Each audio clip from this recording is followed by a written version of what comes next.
So the question is, if this person that I'm thinking, should I let him or her go or no? Mm-hmm.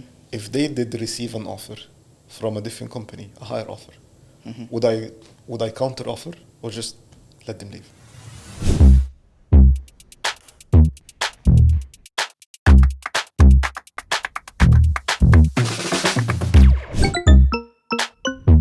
Hello everyone, and welcome to the second episode of Tech Majlis. Today we're going to be talking about a very interesting topic, which is engineering at scale. My guest today is a director of engineering at Talabat. I'd love to introduce Fabrice Kabongo. Welcome to Tech Majlis. Hi, Lal. Well, thank you for inviting me on our podcast. Yep, it's. I think today it's a very interesting topic. I was thinking of who should be the guest I should be inviting to today's session, and then I remembered our conversation back like from 3 years ago, and I really enjoyed this conversation. Like when I was back in the day at CAF when we had that chat. Yeah. And then I was like, this is the right guy that I should be inviting. So let's start. Like, tell me more about yourself. How did you start your career journey? All the way from the beginning till reaching where you're at today, which is director of engineering at Talabat. Yeah, sure. So I'm Fabrice Kabongo, right? I'm from Congo, DRC. Actually started my career there. So I finished university in DRC in 2013. Then started working for a startup there that was a mix of a marketing agency and digital agency for design, but they also were building e-commerce websites and some specific sort of internal tools. Started worked there for a bit more than a year, and then after that I moved to South Africa. From there, I started working for a company called junkmail.co.za. It's a bit like Dubizol here in the UAE. Actually, is a competitor of Dubizol in South Africa. And yeah, from there I started growing. I moved to a couple of other companies there. Moved in ranks also in the company. Then I became a senior in South Africa. Then I was recruited by a property finder in Dubai, and I moved to Dubai in 2017, July, 15th of July, actually. I still remember. Still remember the day I arrived here. Left South Africa, it was like -5 degrees, landed, it was +42 in UAE. So that was a very interesting day. But yeah, then from there, I've been here, I stayed here for, I think, almost 6 years now that I'm in the UAE. I'm now in 3 years ago, around 3 years ago, I moved to Talabat. I think it's just about the move just around the time I did the move to Talabat that we actually first met. And yeah, now I'm here as a director. So throughout my career, I've been going through up the ranks from from junior engineer to mid to senior. Get here, came to property finder here. I think that's when it was my first opportunity to work in a truly international team, and I was like, a huge discovery for me to actually realize just how fast I could grow, a lot faster than I could grow in the past, right? Because I was exposed to more complex systems with a lot more users than I had in the past. The team that I worked on in the past were really interesting problems. The only difference with the team that I had before Dubai and after I joined Dubai was just the sheer demand on that the user were creating on the system, right? It was like significantly more. And from that point, property finder, I moved from engineer to manager, then start managing most of the B2C tools in property finder, so the websites, the mobile app. And then from that, I moved to Talabat as a senior engineering manager, led the website, led a couple of interesting projects that we still have now, some we had to kill. Then I started leading the tribe, the growth tribe that I lead now, about 2 years ago. Yeah, and then I was lucky to like, that's not really true. Hard work to be promoted to the director position that I hold now, leading my tribe and my team and trying to do my best every day. Awesome. So leading a tribe and at a director level. Mm-hmm. So tell me about how do you structure and manage a tribe? Okay, that's a huge topic. Let's try to break it into digestible chunks. Let's start with how I lead the tribe. Right. So, as a tribe lead, I'm not the most day-to-day person in the tribe. Let me say that way. Right. So, what I have to accept, what I had to learn. Actually, I think we can actually talk a bit about that in a couple of minutes. But what I had to learn is to say that there are engineers that need to actually release the software. There are managers that need to work with them on a day-to-day and plan the day-to-day work, even, let's say, plan the quarterly work, right? And most of my job is to make sure that they are enabled to do their work. I'm not here to do their work, but I have to make sure they can do their job, right? So I try to remove the problems before they arrive. I try to clarify as much as possible of the future, right? Problem that we have to solve. I train them. I mentor managers. I mentor some of the engineers. Sometimes when there's a specific need for me to be able to have to jump in, and so every time I catch myself in a situation where I am let me say, the main actor in the movie, something is wrong, right? So my first instinct there, I have to change that, and I have to either hire someone to take over that place, or fix whatever inefficiencies that resulted in me having to be a lot more active than I should be. And that's kind of like a reality check that I have to do all the time, a pulse check I have to do all the time. How I structure the team, so my tribe is organized in domains, right? So, and the growth that I have is a bit specific, because most of the tribes that we have at Talabat have a particular business unit that the entire tribe share. Let's say the food tribe or the grocery tribe, right? They have one business unit, and then the domains are a chunk of that. Growth is a bit different because the domains don't relate with each other. So I have 4 unrelated domains that I have to manage together.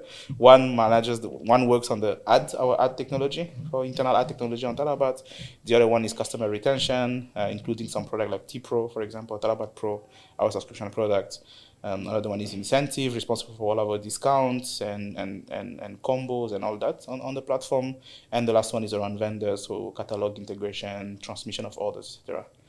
So each of these domains has to be able to sustain themselves.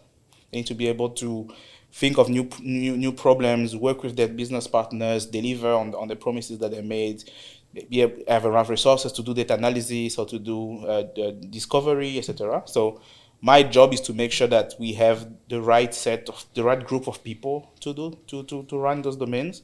That's the first part. The second part after that is, when we have the right people, is to make sure that I have a clear view on what they plan to work on, and I make sure to set.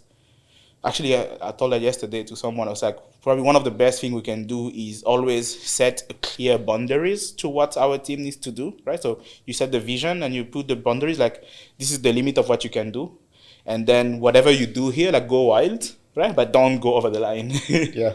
And that's kind of one way to summarize my role, basically, is to set those boundaries. So we work with them. We have a business goal, for example. Let's go crazy and say we want to win a particular area of Dubai, for example, right? So that's the goal. We know the budget. We don't have to go over. We know the limitation of our technologies. We know this kind of stuff. And I set those boundaries with the team. And then their job is now to take this goal, the intent that I have, and the limitation I've put in place, and the tools I've given them, and the people I've given them, to now take that and make it practical, make it real, right? And it's their job to do that. I trust them; they can do it. I don't have to jump in, or at least I should not have to jump in when things are perfect. They're never perfect, but that's more or less how I try to manage. So that's the ideal plan. This is the plan that I try to reach, right? That's how I build the teams. Yeah. When I don't have enough people, for example, so I have to supplement some of the roles. Let's say, for example, that I have a couple of domains that don't yet have domain leads that I'm still hiring. So those particular domains, I have to be the acting domain lead while I'm the tribe lead. But when I don't need to do that, when there is a full set of domain leads, like I had to say, so product domain leads, tech domain leads, design domain lead, when we need the design domain lead also, then I can completely take a step back and then let them go wild in the boundaries. Yeah. And each one of your domains is like a self-sustaining unit. So do you have everything that it takes in a single domain, or you're using help from do you have like a cross-functional teams that are supporting all the domains, or each domain is like a self-sustaining unit? No, each domain is a self-sustaining unit. So typically a domain has multiple squad units. The smallest domain in my tribe has 3 teams. The biggest one has 4. Yeah, 4. And so those squads have backend, mobile. Some squad have backend and web front end. We even had at some point a squad that had backend, mobile, and web front end. And then we have designers assigned to the squad, data scientists assigned to the squad, sometimes data analysts assigned to the squad also. And basically the idea is that first of all, the domain itself should be self-sustaining, but even the squads in the domain should be self-sustaining also. Yeah. They should be able to take a problem and completely solve it. So obviously, when you build something, you have some dependencies on other teams. Those teams can be other Talabat teams or other DeliveryHero teams in Berlin or other locations like Singapore, etc. Depending on the problem we're trying to solve, sometimes we do it ourselves. So wherever we need to go in the system to change to get our goal achieved, we're gonna go everywhere. Yeah. But 50% of the time, we have to have some dependency, some code dependency with other teams that they have to build something for us first, etc. Yeah. But as much as possible, we own the solution end to end. But with this level of autonomy, yeah, how do you ensure governance at the same time? Trust.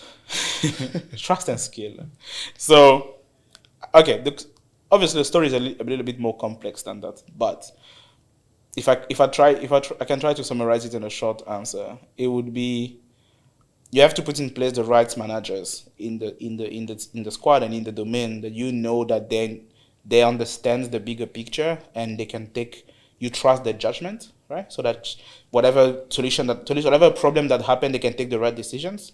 So in terms of governance, you trust their judgment, you trust their skill, and you know that they will be able to bring up information to you, so you are still aware of what's happening and you can take the right decision when something goes wrong. Sure. But you also know that they have a good understanding of what's the goal they're trying to achieve, that they will drive the team in the right direction to actually make that happen, right? So that you have that double flow of information from them to you and down also, right? Yeah. When you have that, when you have that in place, and you know that they have you have the right information, they have the right information, and then you hire the right people, so you trust their judgment, you know that they're going to take the good decisions. On top of that, we have chapters and guilds that set up some other sets of boundaries around how we build things, right? So it would be right tool of technologies, tool of framework, etc. And you know that you have the people in the team that you trust their judgment, and you know that they're actually going to use and stay in those boundaries. And still build and innovate, but with some limitations. But there's a saying, I forgot who said that, by the way, but there's a saying that says that innovation only comes with constraint, right? So for me, the right people to be managers or even to be high-level ICs are people who can understand what are the boundaries of their freedom, let me say it that way. Yeah. And then they can really, really, really go wild in there and innovate and build crazy system and try to go as fast as possible. But at the same time, they can balance that need to be free and have fun with the boundaries of, like, let's say, okay, you still have to generate some money, you still have to not build system that are going to be unmaintainable. Yeah. You have to put some quality, you have to do this. So that's kind of how do that. It always comes with trust. So although they say like we trust but verify, but you have to hire people that you trust and people that have the right skill and you trust their judgment, so that you can actually now let them be independent. Else, if you don't trust them and you don't hire the right people, then you will not ask them to be independent. But if they're not independent, you're also going to be very, very slow. Yeah. Because the company is going to run at your speed. So however fast you can go through all of the topics that you manage, that's how fast the entire company will run. But if you have this high level of autonomy in the teams, then they can go a lot faster than it would take you to iterate through the topics. Yeah. And that's what I try to achieve. So mentioning trust, autonomy, and the right people, that takes us to culture. Okay. So tell me about the culture that you try to establish with a new team.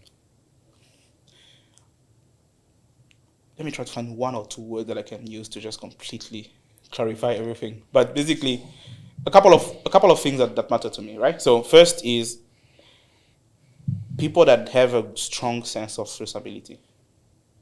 For me, it's very important that I work with people that understand the value of the area they're being given responsibility for, and whether they are engineers or they are managers or they are designers, whoever they are, then they understand that they are highly responsible for the fate of the entire problem space that they're in, whatever role they are playing in that problem space, right? So, and probably one of my favorite book is Extreme Ownership, right? With that sense of, I like this thing's like chapter 10 or something, I forgot. But basically one of the words was saying is that, so it doesn't matter who broke it, it's broken. You have to fix it. Yeah. It's like that's like who everyone in the team. It doesn't really matter who. Like everyone is to feel responsible that this has to work. Yeah. Right. And the example in the book was about war. So it doesn't matter that someone made a mistake. If you don't solve the problem, you all die. Right. Yeah. So in tech, it's a bit similar because things go so fast. We have so many users. We have hackers, etc. That if you don't take ability, it can go really bad really fast. We've seen companies die very quickly because of stupid mistakes that were done. And probably the stupid mistake wasn't even the bug. It was mostly people refusing to fix the bug. Yes. That was stupid in my opinion. But so that's a very important trait that I look into people, right? That I look into people, and that's I try to create that in the culture, is that everyone feel responsible for what we are trying to build. The second thing also is skill. So I want the people in my team to be strong at what they do. If they are not strong at what they do, I want them to spend time getting stronger at it. Right? So obviously, it's impossible to hire a new person in the team and they already know everything that you guys need for that role.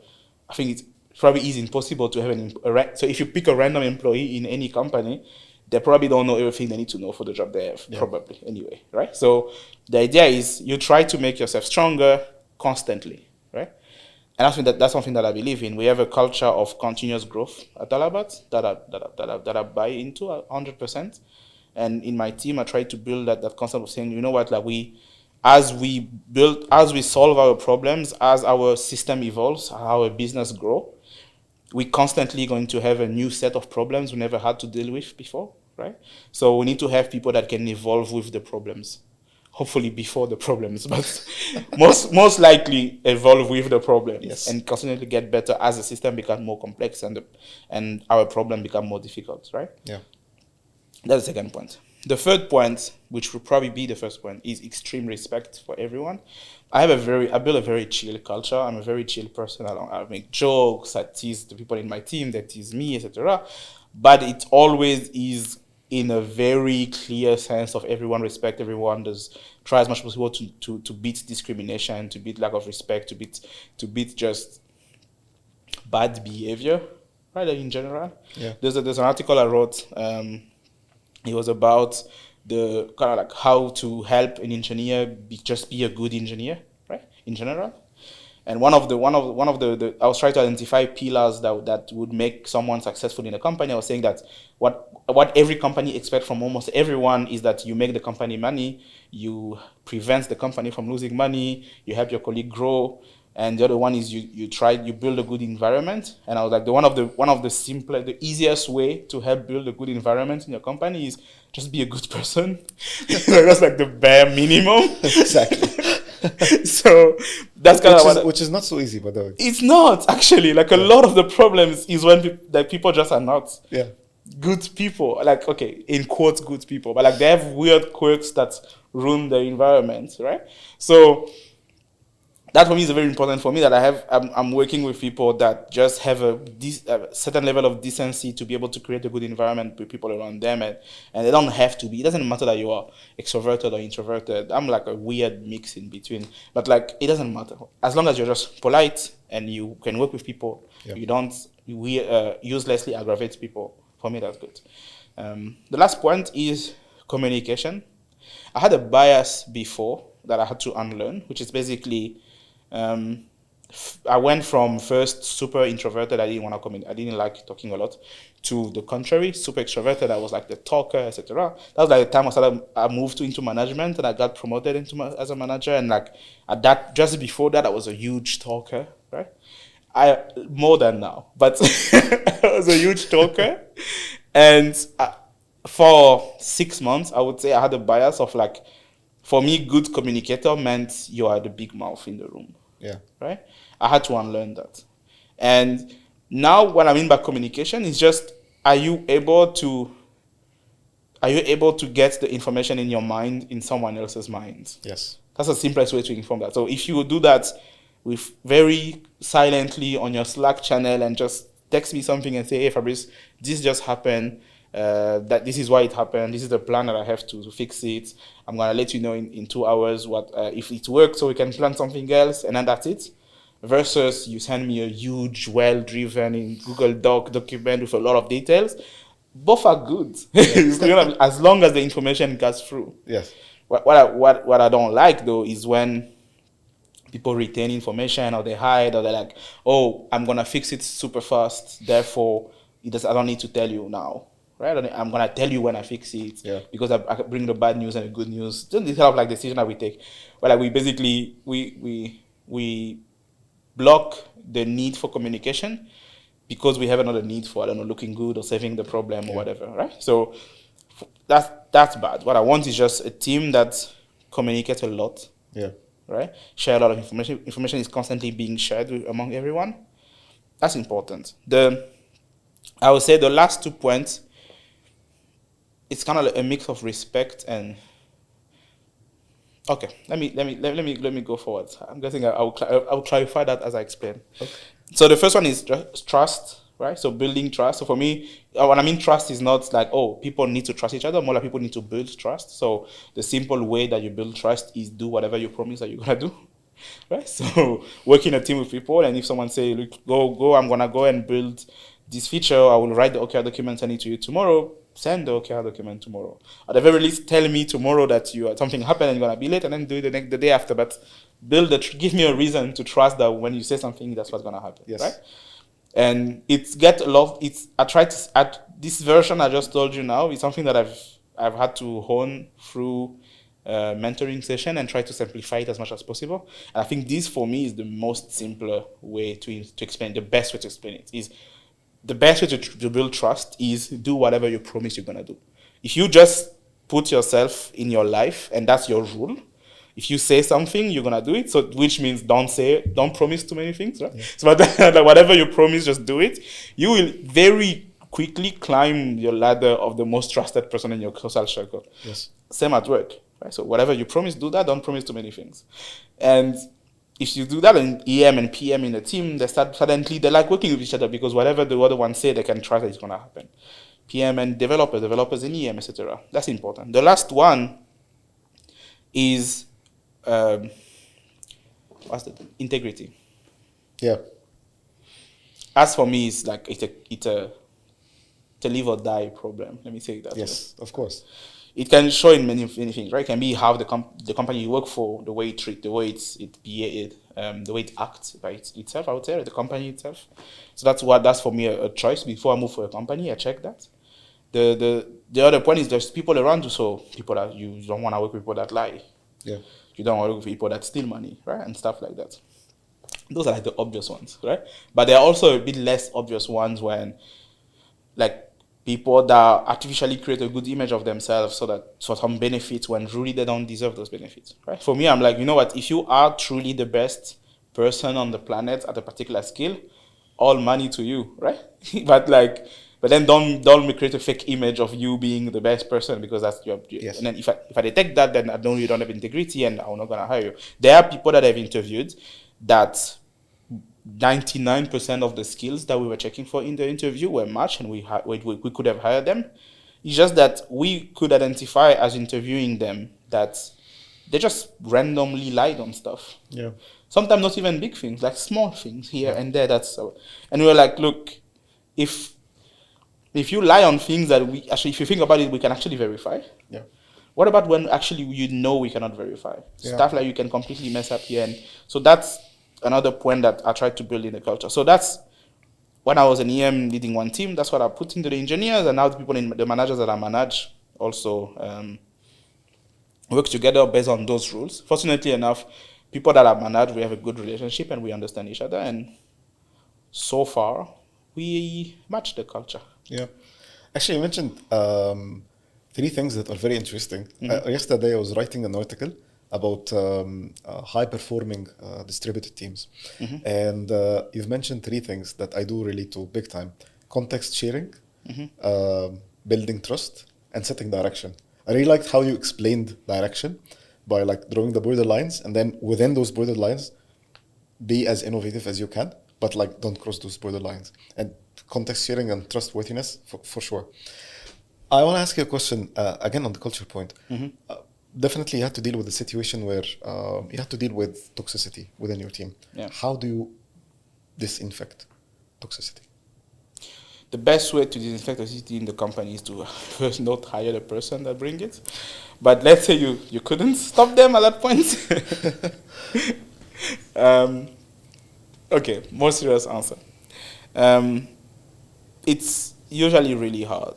Um, the hardest problem probably is, how can I okay, the hardest problem is there's a thin line between someone being a good person and like they are a bit annoying but you don't care, that's the line, and they are bad enough that they get a warning letter.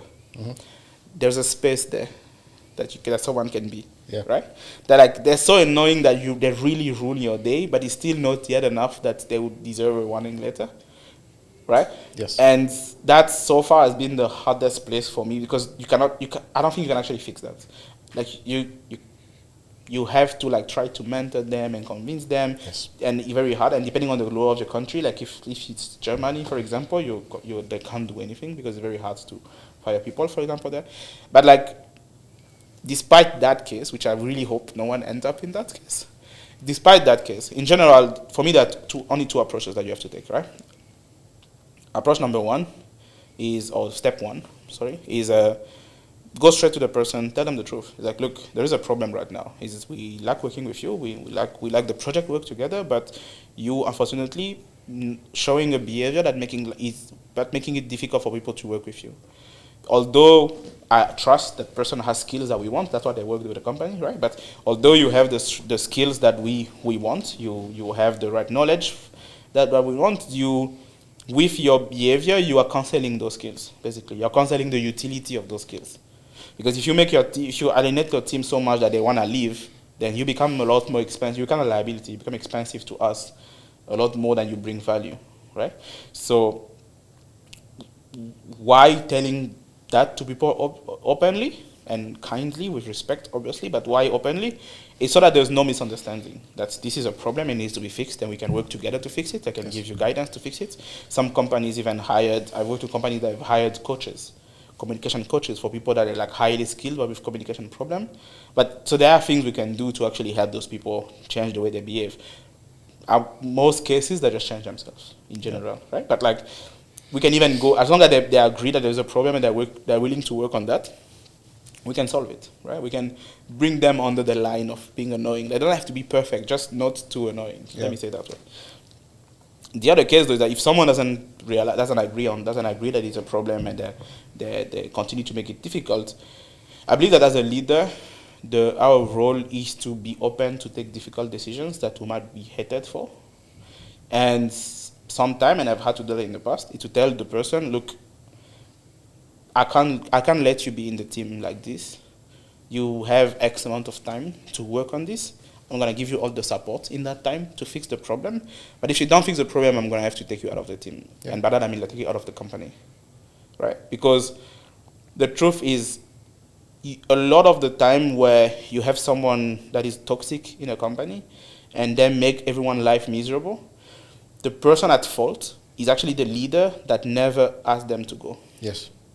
I actually, you know what? I believe that one of the maturity pivotal points for leaders in tech is the moment where you need to take such decisions. Yeah, I think, like the first time you do it, you feel like it's a bit hard because you're taking a decision that's impacting someone's life, for sure. There is, lots of things that are very emotional around it and sensitive. But when you think about it in such a way that being nice to someone is actually being harmful to the rest of the team or the rest of the company, this is the right way to look at things. And in my opinion, I've been in those situations quite a lot. And I think the moment you start taking those decisions, first being able to give feedback, constructive but open, as you mentioned, and to take those hard calls is one of the things that defines the maturity of a leader.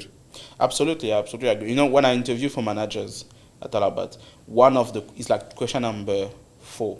It's question number 4 is always about their experience letting people go. So they don't have I think that there are a lot more managers who have never let someone go than there are people who have, and it's not a criteria, right?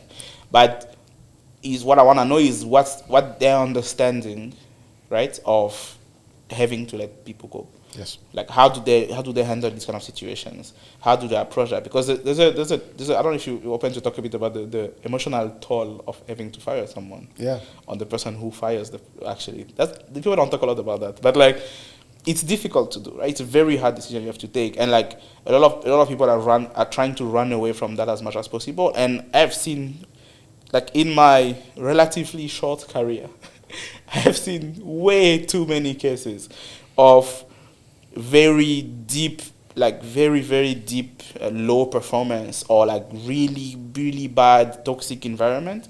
And when you try to like investigate and understand what happened, you ask more questions, you talk to people, you realize that we are probably, by the time you hear about that, it's like 1 year after the date they should have let that person go. Mm-hmm. Like 1 year. And what you see there is usually a mix of first indecision from the manager or the leader, right? Lack of strong decision, whether that decision is to give a feedback, mentor someone, or Yes. let someone go. But like no decision, no feedback, and some deeply rooted fear of some social judgment that's gonna happen. Like, look, I'm all for being a good person, being like taking the right decision, etc. But like, but also, if you are too concerned with how good you look in the, I don't know, I would say like in the courts of the many, right? In the justice of Yes. the other people. If you're too concerned of that, you're gonna end up in a situation where there are important decisions you can take that can save the company, save the employees, save the environment for people. But you don't take them because you're so concerned that people will say, "Oh, he's the person that had let Jeff go or whatever," right? Yeah. And like you end up completely destroying a company. Of course. Startups have been destroyed on things like this. Yeah, of course.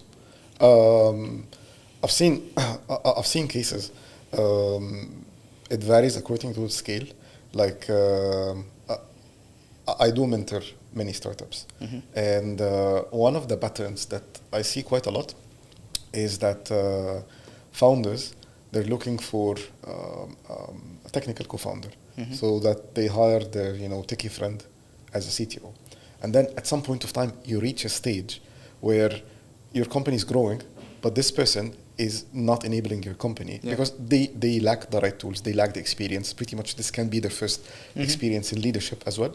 And while you might have the funds and the resources to grow your business, but there's one person who's in charge of your tech is hindering your growth. I've seen this in many companies where founders or CEOs, they were unable to take decisions just because they don't want to upset someone. But companies can be ruined for this. And definitely, like in bigger corporates, things can be different, but the problem can have many roots in a corporate, because this scenario, according to the type and the scale of the business, can be at so many different levels. So I totally agree. I've been in this situation, and I remember sometimes I had to take hard calls. It is emotionally difficult for the person taking the call as well. Absolutely. Especially like if it's. I remember one day, I was running in one of the previous companies. I was running a performance evaluation, and we had to do layoffs in bulk, and that was not for like cost saving. It was merely performance. And although that it was performance, we did so many investigations to those. It was so hard to take the call. I remember like having those back-to-backs where you have people, they know that they're going to be let go. It's very emotional. You've been working with those people for a long time. Even if they were not performing well, still, they are people, they have to be respected. You know that this is their life. So yeah, like I can totally relate to this. Yeah, it's true. Like when you talk about like having to let a lot of people go, I had to let go in one day half of my team. And not at Talabat, it was at Property Finder. And it was a very sad day that really stayed with me for like 6 months or something, where I keep thinking about that. And you take the decision, and after that, look, the thing is that there are, as you say, there are people, right? There are people, some of them with families, with kids. And as as the leader in that organization who has a goal to help the organization survive, that's the right call to make, right? But as an individual and sometimes as a friend for some of them, by the way, it's like what I did after that is I try to find them new opportunities, reaching out to recruiters in Dubai, trying to find them new jobs. But you have to, whatever happens, whatever the reason you decide to let someone go, you have to remember that they have their own dignity, and you have to respect that. You have to also respect. Interesting enough. So there's a thing I read years ago. It was how to break up with someone. Okay. And one of the things that was said is, give the other person the right to hate you. Basically, what I say that typical people would do is that they would tell you that we have to break up, and then please don't be mad at me. You know I had to do this. It's me, not you, and all these things to make it nicer, etc. Yes. But the idea is no, actually, you're not respecting the person. You see, you're telling them the truth, and then you lie. You wanna control their emotional response. That's why you tell them, don't be mad at me. You don't want them to overly react to that. But if you're responsible for your decision, then you accept that, look, you just broke up with someone. Obviously, they're going to be mad at you. Accept that's the consequence. You knew that. Yes. That was coming. It's weirdly enough, that advice applies to having to let someone go, because I think it's very similar, breaking up and letting someone go. Although breaking up, in my opinion, could be worse emotionally. But, don't, tell them the truth. Tell them why you took the decision, as much as you can tell, because there are some legal reasons, obviously. Yes. But, in the boundaries of the legal framework you have to work with, tell them why you had to let them go. Tell them that that's the decision that you have to take, and that's the truth. Don't make a 1 hour call to let someone go. It's probably 20 minutes or 30 minutes if they want to ask some questions. It's okay. And then if they get mad at you, you are the one who decided to let them go. Just take it, man. Just accept. I've had someone scream at me, and it was a very sad call. I don't want to give too much detail so they don't recognize themselves. But go from very sad to scream at me and say that, and I already knew you hated me, etc. And I knew it was not true. I was no, not at all. But I was I just stayed calm and silent. Yeah. I looked at them and I said, look, I'm really sorry. I know this is stuff. We have some disagreement on the topic, but look, I understand your reaction, and if you need any help, we're gonna do this. The HR department is gonna help you, but yeah, that's the news. Yeah. And then you go, and then obviously they're gonna hate you. You don't then go and hit them up on LinkedIn and say, hey, how you doing? Are you leaving this okay? Yeah, of course. Let them leave, and then you go to something that you respect them, basically. Yes. But all this should not prevent when the decision has to be made. I believe that it doesn't have if you have a manager that constantly fire people, something is really wrong, right? Yeah. But every now and then you have to do that. And if, as a leader, it's a huge failure as a leader to have enough data to know that this is not going to work anymore, this is not the right person, and to not take the decision. Yes, of course. Yeah. And we all do that. You're causing damage to the rest of the company. Yeah. Yeah, by doing this. And we all do this. I have done that. Obviously, I have a list of cases after they've done that. But we all do that. It happens. But yeah, it is one of the failures, and a lot of people don't consider that as a failure, but I do. It is a failure. Yeah. No. Yes, it is. Yeah. It is. And if you do self-reflect a lot, I'm someone who personally I write self-reflections every quarter, and whenever I face similar cases, I ask myself questions. If I have taken this decision long ago, would it have been for the best interest of the company or no? One of the books that I read had a very good view on this matter. It was No Rules by the CEO of Netflix. No, not so. I know the book, but I haven't read it. Yeah. He was talking about letting go people, and he had a single question to validate the decision. So the question is, if this person that I'm thinking, should I let him or her go or no? If they did receive an offer from a different company, a higher offer, would I counter offer or just let them leave? So if you're not going to counter offer, then you should take the decision immediately. I've been following this concept for the past couple of years. Actually, it works very well. Interesting. I think that's a bit extreme, but I get the thought. The point where I agree with that point is that I believe that every manager, it is a bit I'm guessing it's taboo. This is gonna be taboo on your LinkedIn page, but every manager, in my opinion, should constantly have kind of like a list of the people in the organization, and basically know that this person, if they get an offer, I'm not gonna give them a counter offer. It doesn't necessarily mean that at that moment in time. So you don't necessarily do that when the person is so bad that you have to let them go. Yeah. But it's more like they're okay. Like a continuous performance evaluation. Yeah, like so you do like at that moment, like they are okay. They are maybe not performing to the point where they are completely necessary to the team. Yeah. Because I believe that you can have a huge team where everyone is so good that you would rather reassign them to different projects than let them go. Even if there's nothing for them to do, you will find something for them to Yes. do as long as they stay in the organization, right? That's like the extreme positive. Then there is someone in the middle where as long as something for them to do, you don't even want to think about them leaving. But also if they decide to go, you're just going to wish them well and then they go, Yep. right? So that's the middle ground where I say that I will not give counter offer. And then, and then I agree. And then there's the extreme left where like things are really bad, and if they go, you're gonna be like, oh my god, why did you do that sooner? And then you should take decisions. I agree, but I hope, at least it has been the case for me for the past multiple years. But like, I hope that most people in a manager's organization should be in the middle and high. Should be they're doing their job well and it's okay. You're not really questioning yourself, right, about them, and a good 30%, they are very, very good. Yeah. And as much as possible, you have a very small chunk of people that you probably have to let them go, and hopefully that chunk is getting smaller all the time because you actually take the decision when you have to, or you mentor them into improving their skill, right? Yeah. But yeah, I think that's a good health metric to put in place where like, yes, you have to be ready to fire people, but yeah, if you answer yes to too many people in an organization and you need to fire them, either you've really hired the wrong people or something is wrong with you. Yes, of course.